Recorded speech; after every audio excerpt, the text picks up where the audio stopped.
This is LWT, your Formula One weekend, ITV.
It's round 8 of the Formula One World Championship from the Gilles Villeneuve circuit in Montreal. The Canadians love their F1 and there's a record 125,000 crowd out as the season nears its halfway mark.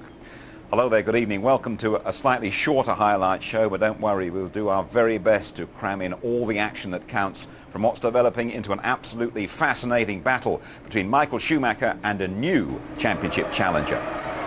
David Coulthard has emerged as Ferrari's main competition here, setting the standard for Schumacher to follow. The two dominate the top of the timesheets in qualifying before a last gasp effort by the Ferrari #1 gives Michael Schumacher his third pole of the year.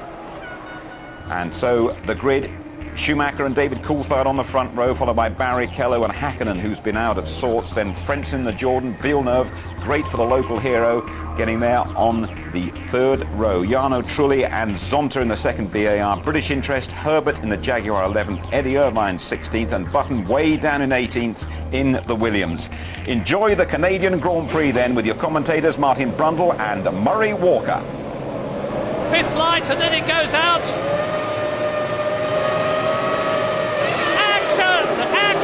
Schumacher leads, Coulthard is second, Hakkinen is third, Barrichello is dropping down through the field.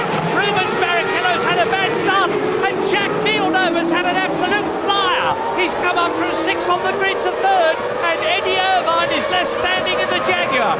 Has the Jaguar affliction, that bad clutch problem struck again? It certainly looks like it. But a monumentally quick start from Jacques Villeneuve ahead of Rubens Barrichello in the BAR. Eddie Irvine being pushed off the grid, the first retirement, I presume, of this year's Canadian Grand Prix. Jacques Villeneuve has done it again, and Canada will be absolutely euphoric about that. It's a short lap here, but they're already pushing Irvine past our commentary position. They've got about 100 metres to go before they clear him. They will clear him in time, Murray. I do not anticipate the pace car. Dream start for Schumacher and Coulthard, and that's a problem there. The BAR Villeneuve is not on the same pace as Ferrari and McLaren. He is going to be a real nuisance now for Barrichello and Hakkinen. This is a two-horse race. Bad news for Mika Hakkinen in his efforts to make it 3 World Championships in a row. Let's have another look. Watch Michael Schumacher sprint away, but watch on the left Jacques Villeneuve. You see, there he is. He's already past Rubens Barrichello, who has to brake to avoid David Coulthard, who gets ahead of Villeneuve and goes through. Jacques Villeneuve up into third position now. We're going to see him with the French-Canadian. He's past Frentzen on the left. There is Coulthard in front of him. Barrichello is passed by Villeneuve, and now he goes up into still fourth position. He's got the inside line. It's Hakkinen he's squeezing out. Murray Coulthard was ahead of them. And this Canadian Grand Prix has got a long way to go. Here is the replay of De La Rosa coming down to the hairpin, nipping through on the inside of Heinz-Harald Frentzen's Jordan with its Mugen engine. This pair up front are a full 1.3 seconds a lap faster than that following pack just coming into view now, headed by Villeneuve. Exactly what you'd expect. That's the kind of pace advantage they have got, but clearly Barrichello and Hakkinen can do nothing about even getting close to the back of that BAR, let alone overtaking it. Brakes hard on, 50 miles an hour on the apex, and stop-go penalty for David Coulthard. 10 seconds. That's going to destroy his race, because David in second position is not only going to lose 10 seconds stationary, but the time it takes to come in and then get up to speed afterwards. That is a hammer blow. And here he comes now, Coulthard in, hits the limiter there, and he's going to go to his own pit and be stationary for 10 seconds. They are not allowed to touch the car unless he stalls the engine. Then they can only start it after the 10-second period is over. They cannot change tyres. They cannot touch the car in any way. James. Really resigned atmosphere down here. I think they thought straight after the start there was going to be problems. The mechanics only just got out of the way on the parade lap. It was a real mess. Coulthard's engine rises. He shoots out again. He's got a lot of work to do. He's lost 25 seconds here. He's going to lose another 25 with his first stop. It's going to be very interesting to see if he can make it up again. This is the reason that Coulthard was given the stop-go penalty. The green light is on, and mechanics are still on the track. I think that's contravening the regulations, so it's a technical knockout there for Coulthard in many respects. Della Rosa coming in out of 5th place, so a little bit of a false position, but nonetheless he was making good use of the strategy. That's going to push him a long way down. I don't really know. I think it's such a compromise to bring themselves in after just 20 laps. They look good for a little while, but maybe it's not going to score you any points. And that's Coulthard having a problem at turn 3. That's not what he needs to be doing if he wants to come through the field. So the track is clearly getting a little bit slippery. We're with Coulthard now. Oh, that's oil. That's oil on the track. I think you'll find the arrows has blown up or something. We said it was leaking fluids, but look, they're so nearly touched. But if a car swaps ends like that on you as you turn into a corner, it's almost certainly because there's oil or water on the racetrack, as now Barrichello starts to really harass the BAR of Villeneuve. What an absolutely brilliant recovery by David Coulthard. It looked to me as though he got the nose of the McLaren tucked under the wing of the arrows, and Barrichello going through. Is he? Yes! Villeneuve's got the inside line. And Barrichello keeps his foot down. This is great. And look at Hakkinen in the background. Villeneuve second, Barrichello third, Hakkinen fourth, down to the hairpin. Now Barrichello's just got to get a good run out of him. He can, if he just keeps his head, keeps it calm through. But Villeneuve too wise. He kept it steady in the middle, slowed down a little bit and got himself sorted out for a good slingshot. And Barrichello comes up the inside one more time, and this time it's going to stick. And for sure, Verstappen is in the pits with a problem. I think his engine blew, put Coulthard straight off the racetrack. Coulthard having a nightmare afternoon. In comes Heinz-Harald Frentzen, and he slipped down through the field. They're not ready for him, Murray. I'm looking out of the pit lane, and they're they're just coming out. Look, so I don't know what's going on there.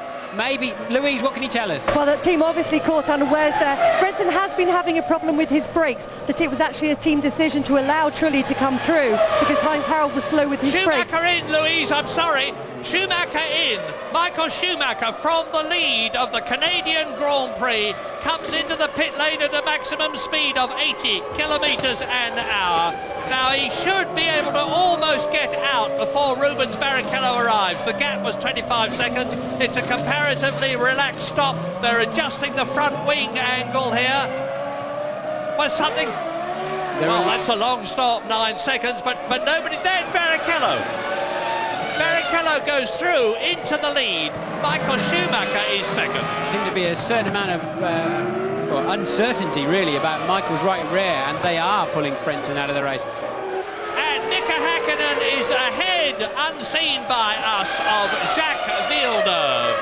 So, Rubens Barrichello leads, Michael Schumacher is second, and Mika Hakkinen is there. There's a replay as you see them coming down into turn 1. Michael Schumacher leading the race. Mika Hakkinen attacks, goes through on the inside of Jacques Villeneuve, who didn't seem to resist him at all. No, I think Villeneuve's ailing a little bit somewhere. We said, and we could see, there's what's that? Some blue smoke coming out of the back of the Prost Peugeot there. Whether he's getting a bit too hard on it, no, that's a problem there. That's history, that one. But it seemed that Hakkinen was getting better and better under braking than the BAR, and yes, that didn't get very far, did it? Fire there. There's probably a bit of oil that's burning, and the marshals seem to be taking their time about getting there with the fire extinguishers.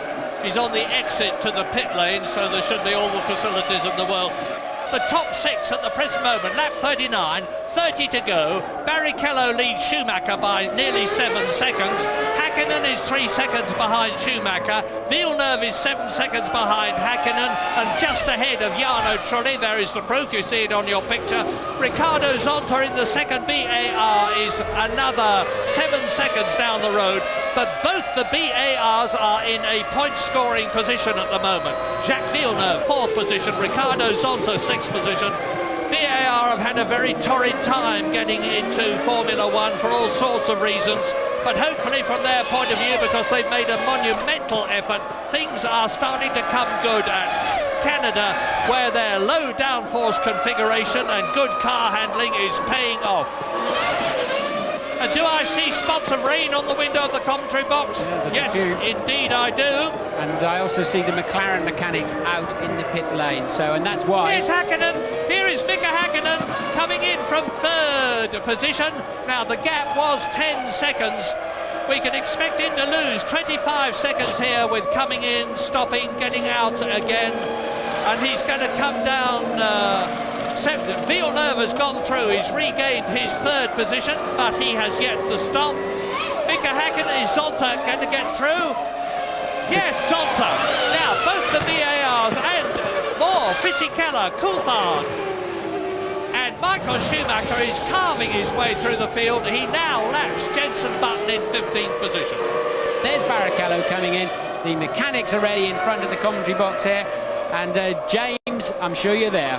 I am indeed. Rubens Barrichello should rejoin back in 2nd place. McLaren just over there are going to bring David Coulthard in. He seems to have faded a little bit since that misfortune in the early part of the race.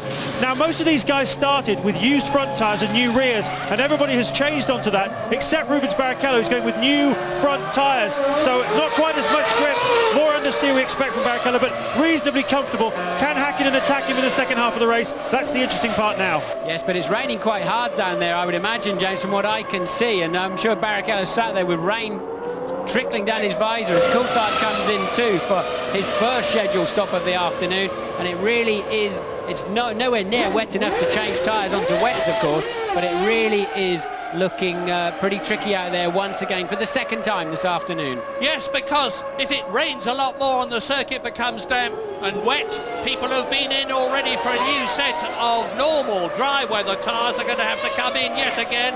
Some of them may not have to do that, depending on where they were on the track, and it could dramatically affect the positionings in the race. As Jacques Villeneuve runs wide at the turn 15, where he's already been into the wall twice in previous years, he's being very careful to avoid it. We're on lap 45. Jensen's going to have to pit. He's got a broken front wing. He's probably wondering why he's struggling to get around corners, but Jensen's front wing is broken. I hope the team radio him, because it's a terrible news when you run over your own front wing. Often it can give you pretty serious dramas into a braking area somewhere, as Villeneuve makes his first stop of the afternoon from a current 3rd place. Look at the brake dust being hammered out of there by the air guns, as Della Rosa too now. Now it's raining quite hard out there. Now they've got a drama. We got the track is showing a tiny little bit of moisture all the way across it now, and so they're going to have themselves. Look at that, Fisichella just struggling even to find traction in the pit lane. And struggling to get out ahead of Jacques Villeneuve, which he did, to the great displeasure of Jacques, who shook his fist at him. But now the drivers are really struggling because the tyres are getting worn, the track is getting damp, the brakes are wearing very heavily indeed. This is the worst circuit on the Formula One Tour for braking problems. And that is Pedro Della Rosa losing his position as he goes across the track and is passed by the Sauber. Schumacher in for a 2nd stop. For wets, I think you'll find it's Michael coming in for wets, Murray. There's certainly enough water on the track now to need some wet tyres. So Michael in the pits. Oh, and off goes Della Rosa. Now you can see it's getting very tricky indeed here. You saw the wheels spin as Della Rosa rejoined the track. They're coming in for wet weather tyres. Michael Schumacher, the race leader, has already been in and rejoined. There's Murray, there's no wets there for Barrichello's car, look. Barrichello came in immediately after Michael Schumacher, and the wets weren't out of their blanket for him. They just were not ready. It's cost Barrichello a foot. James. Unbelievable. It was exactly like the Nürburgring last year. It looked like a unilateral decision by Barrichello because the team certainly didn't have the second supply set ready. They've introduced a new system at Ferrari after that debacle at the Nürburgring last year where Irvine didn't have a tyre. The engineer of the driver holds up a card with the driver's name on it. It's a very clear system. That must have been Rubens' own decision to come in immediately, and he paid a very heavy penalty for it. And we're just watching BARs queuing up for stops as well, and Coulthard in the pits for wets. But sometimes, James, it's better to wait and queue than it is do a very slow lap or fall off the road because you're on the wrong tyres. So sometimes it is better to just come in and queue. Look at the way Hakkinen is crawling. Yes, he's really having to be careful with the throttle pedal a bit. Look, even just as tiny curves now become major obstacles when you're on the wrong tyres, and the slower you go, the more tyre temperature and pressure you lose, the less grip you have. You're in a lose-lose situation. Now it's raining quite hard, and Hakkinen has lost out badly. He will not be able to make really full use of the fact that Barrichello had a very slow pit stop. Be interesting to see how that one shakes out when Hakkinen rejoins the track. Now here's another sensational development. It looks as though Giancarlo Fisichella is, yes, he has, he's gone second. And Fisichella in the Benetton, who finished second last year and second the year before, is in second place behind Michael Schumacher on lap 47 out of 69, but he has not stopped. I think that was Wirtz you saw recovering in the other Benetton, but Fisichella, I think, made an ace move, or the Benetton team did. I think he just came in for his pit stop at exactly the right moment and went straight onto wet, and it played right into Fisichella's hands, and that's launched him up into second place from absolutely nowhere. Look at this, off goes Alexander Wurz from 6th position. Behind him, Jos Verstappen, and Ralf Schumacher is coming up there fast in the Williams. This is a replay. This is Wurz going off, and Ralf Schumacher, still with that damaged leg after Monaco, has got past the arrows. Ralf Schumacher then is driving one of the races that we expected to drive. Absolutely brilliant. And this rain is causing people to go off left, right and centre. We've got Irvine, Salo, Alesi, Heidfeld, Frentzen and Herbert out of the Canadian Grand Prix, and Jos Verstappen is attacking now. Here he is. Yeah, Verstappen now trying to come back at Ralf Schumacher and gets up the inside beautifully. Brave move there from Verstappen, hangs it all together and grabs that place back, having had a trip across the grass, fell off in sympathy with Wirtz, who he was racing with. Often if the guy in front of you goes off, you get sucked into the corner with him, braking too late. He scampered across the gravel trap. Ralf hijacked that place, and Verstappen said, I'm having it straight back, thanks very much. And we've seen great straight line speed from the arrows all weekend. Look, just got track position and then didn't panic, didn't jump on the brake pedal too hard. Mature piece of driving there from Verstappen. Schumacher and Villeneuve both out of the race from the look of it.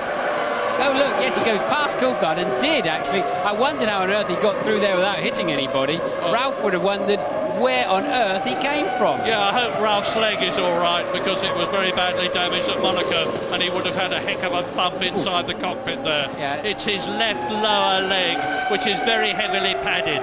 Yeah, I mean, Jack, that wasn't a small mistake. That was way too deep into the braking area. And that's Coulthard and Wirtz off the track. Who can scamper back on first? David. Yes, Coulthard gets back on first. They've obviously had a, right, I'm going to brake when you brake moment into turn one, as Michael Schumacher trying to go as slow as he can. Oh, there comes Coulthard seriously deep. And wow, they actually touch quite heavily. And a piece of front wing coming off there. Wouldn't be surprised if Coulthard doesn't get a little chat with the stewards on that one. And Michael Schumacher is on his way down to turn 10. It's going to be a formation finish for Ferrari. Forza Ferrari, they'll be saying in Italy, and rightly so. Rubens never won a Grand Prix yet, and I remember when I was finishing second, looking just down the road like that, you think, there is a win, there is a Grand Prix win just in front of me. Must be so tempting for him to go blatting past and say, I'm terribly sorry, but I just had to get that first win in.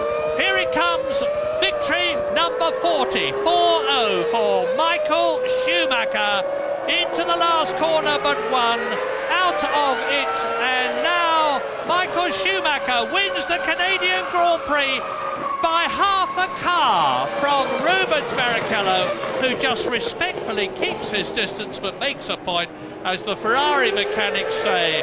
That was a good one. And Fisichella for Italy, Ferrari Italy, Ferrari Italy, Fisichella Italy, and David Coulthard. Mika Häkkinen comes through in fourth position. Jos Verstappen is going to be a superb fifth for Arrows to get 2 World Championship points and do them a lot of good, with Jarno Trulli in the Jordan in sixth position.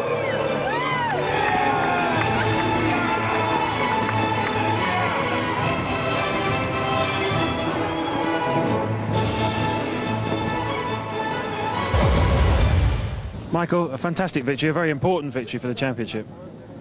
Very important, as you say, especially due to the fact that Rubens got in second and Mika only fourth and David fortunately only 7. It helps us looking forward, but it's still a long way to go. There is a percentage inside of me that it's not happy, but on the same way, you know, it must be said that I respect the team very much. I respect Ross above all, and he asked me today not to force Michael into an error or to try to overtake. So much drama, sadly so little time. But Michael Schumacher, top of the pile, 10 points. Rubens Barrichello, second, 1-2 for Ferrari. Fisichella, who always goes well in Canada, third. Then Mika Häkkinen, the world champion, fourth. Jos Verstappen, brilliant drive in the arrows from the Dutchman. Jarno Trulli making his point for Jordan. David Coulthard, nil point for him in Montreal. And this is how things look then. Schumacher has extended his lead to 22 points. Then Häkkinen, Barrichello, Fisichella, who's finished every race this season. So Ferrari's 16-point maximum takes them 18 clear of McLaren. Fisichella, he's taken Benetton up to third, 3 ahead of Williams. So then, Tony, we've had confirmation. Rule 139 is the one that has cost David Coulthard dear. You're always throwing that rule book around, aren't you? But formation lap flutter, hearts were fluttering there for McLaren, a panic at the end for them. That final formation lap, and the green flag has already gone at the back. There's a clutch problem. They have to get the rear up into there. Finally, DC gets the wheel spinning there, but it's too late. The mechanics are inside that 15 seconds when they should clear the grid as the field have to go away, and I'm afraid it was a 10-second penalty. Unbelievable drama, as we always seem to have in this place, and one incident towards the end really summed up what the drivers have to face here. Treacherous surface. Glazier would have been very, very proud of this. Just look at Villeneuve, who's already lost out in the pit stops by going onto slicks. Dramatic last lunge down the inside to get past Coulthard into 9th place, but he also takes out Ralf Schumacher. And towards the very end here, David Coulthard has a go at Wirtz, just gets into 7th place. Wirtz, who made his debut here, but atrocious conditions. No points for David Coulthard. But still time for David Coulthard to make up lost ground. It's only halfway through the season, Jim. Good, okay. We're back in a couple of weeks. The full coverage from the French Grand Prix here on ITV. We've seen another very dramatic race in Canada. McLaren's 500th birthday celebrations ruined by Ferrari and Schumacher. Good night.